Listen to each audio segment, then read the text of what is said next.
Umubra ang Luka Magic para sa kanilang game series tie sa kanilang round 2 matchup laban sa Timberwolves habang nagtagumpay muli ang Indiana Pacers laban sa Milwaukee Bucks sa 2025 NBA Playoffs. Si Kyle Lara uli para sa play-by-play.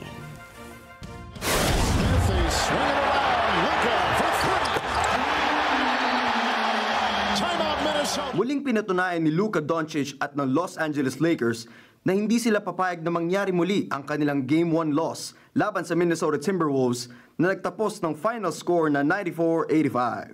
Nagpakitang gilas ang Slovenian magician sa kanyang paghihiganti at nakamit ang 31 points, 12 rebounds, 9 assists at kinonekta ang kanyang 11 for 11 sa free throws.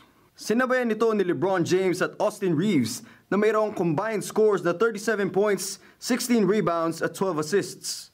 Sa kabila ng pagkatalo, nagpasa pa rin si Julius Randle ng 27 points habang si Anthony Edwards naman ay mayroong 25 para sa Timberwolves.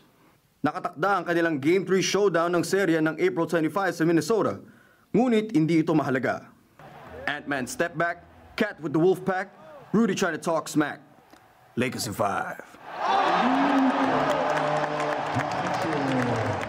Samantala, nanganganib ang koponan ng Milwaukee Bucks at ang playoffs run ni Giannis Antetokounmpo at ng muling pagbabalik ni Damian Lillard matapos ng kanilang Game 2 loss sa Indiana Pacers. Naging matagumpay naman ang Siakam-Haliburton duo para sa pangalawang pagkapanalo ng Pacers laban sa Bucks na may final score na 123-115.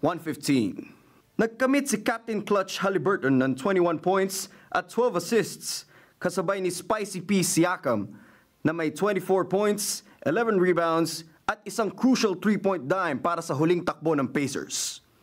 Para naman sa kanyang comeback game, nagkamit si Damian Lillard ng 14 points, 4 for 13 from the field sa loob ng 37 minutes kasabay ni Bobby Portis Jr. na may dagdag na 28 points, 6 na 3 at 12 rebounds para sa Milwaukee.